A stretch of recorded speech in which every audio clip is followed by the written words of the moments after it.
What if I told you the richest institution in medieval Europe wasn't a kingdom, wasn't an empire, wasn't even a royal dynasty? It was the church, richer than kings, richer than emperors, richer than every crowned head of Europe combined. And what if I also told you that the secret to this wealth wasn't divine providence, but a sophisticated economic machine built around fear, salvation, and war? Because behind every crusader's sword was a lender, behind every holy war was a balance sheet, and behind every cathedral was a revenue stream more powerful than taxes. This is the story of how the church became an economic superpower and used the Crusades to remake the financial world in ways that still affect us today. To understand how the church outgrew kings, we need to go back to a time before banks, before nation-states, before even the concept of a shared currency. Around the year 1000, Europe was a financial wasteland. Coinage was inconsistent, trade was fractured, governments barely existed, kings struggled to collect taxes. Power wasn't centralized, it was localized, scattered across nobles and warlords. But there was one institution everywhere, the church. Where kings ruled land, the church ruled belief. Where monarchs could command law, the church could command consciences. And in a world where heaven and hell were real, measurable outcomes, that power had economic value.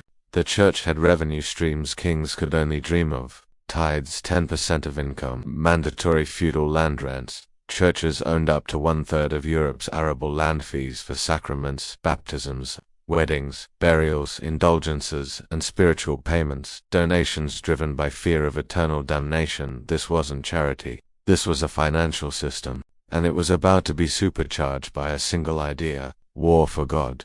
In 1095, Pope Urban II announced a first crusade. The public reason: liberate the Holy Land. But the economic consequence: a transfer of wealth on a scale Europe had never seen. Because here's the twist most history books skip. The Crusades weren't just military campaigns.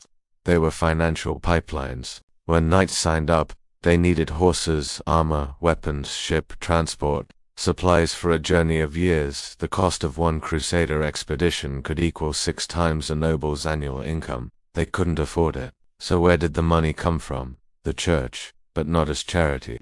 This is where the church becomes a bank. Monasteries and bishoprics began offering loans with collateral, usually land. Nobles desperate to save their souls mortgaged estates, mills, vineyards, castles. If they returned alive, they could buy back their land at a premium. If they died or defaulted, the church became the landlord, and thousands died. This was the moment wealth began flowing upward, consolidating under one institution. Kings lost land, nobles lost power, the church gained both. By the Second Crusade, this wasn't a coincidence. It was a strategy. As crusades continued, revenue grew. You might imagine cathedrals as spiritual monuments, but think of them instead as corporate headquarters. Notre Dame, Chartres, Canterbury, they didn't just appear out of offerings. They were built from mortgaged estates, crusader debts, profits from land, seizures, donations from nobles seeking salvation. The church had become Europe's biggest landowner, wealthiest lender, and most trusted financial authority. By the 13th century, a new innovation appears: indulgences, a payment that reduced time in purgatory. To the faithful, spiritual insurance. To the church, recurring revenue. Combine that with taxes on newly conquered territories, licensing fees for trade in the Holy Land, control of pilgrimage routes, fees to finance crusader fleets, and suddenly, unintentionally or not, the Crusades had built something unprecedented. A multinational religious corporation. Think Coca-Cola, but the product is salvation. Think Apple, but the loyalty program is eternal life. Think the IMF, but the loans are backed by fear of hell. This wasn't corruption. This was design. But every superpower hits a wall. For the church, the wall was overreach. As crusading continued, something changed. The Holy Land was lost. Repeatedly, crusades failed. Soldiers died pointlessly. The public grew skeptical. Kings began resenting church wealth. And then something quietly apocalyptic happened. The church started issuing forced loans, not optional. Mandatory payments disguised as crusader tithes. Imagine being told, Pay for a war you're not fighting or lose salvation. This is where faith becomes policy. Policy becomes finance. Finance becomes resentment. Kings saw an opportunity. They began creating their own banks, their own tax systems, their own mechanisms for debt. The biggest threat wasn't Islam, it was competition. And the collapse, when it came, was brutal. The Knights Templar, the Church's own military banking order, became too powerful.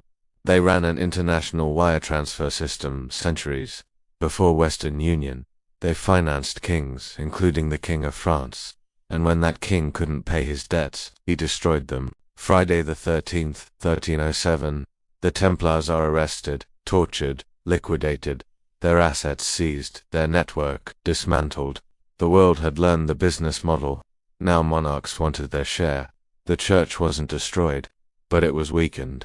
Ironically, the institution that invented European finance became a victim of it. To recover, the church doubled down. More indulgences, more mandatory tithes, more fees. It backfired spectacularly. By the 16th century, indulgences looked less like spiritual donations, and more like a multinational sales network. Martin Luther's 95 Theses. Many were about money. Why is forgiveness for sale? Why is Rome rich while peasants starve? Why are we funding wars in God's name? The Protestant Reformation wasn't only theological. It was economic rebellion, a revolt against the idea that salvation had a price tag, a revolt against a monopoly. This might feel like ancient history, but the patterns, they didn't die, they evolved. Look at today. Nations fund wars with debt, institutions monetize fear, financial systems grow around belief land, and collateral still underpin power. Multinational organizations rival nation-states. Every crusade had a banker. Every war today has a lender.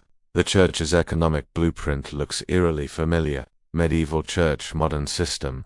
Indulgences, insurance plus subscription models. Crusader loans, IMF plus war bonds, tithes, mandatory taxation, land rents, real estate plus mortgages, PayPal authority, central banks. The financial logic hasn't changed. Only the vocabulary has. We no longer mortgage land for salvation. We mortgage future productivity for security.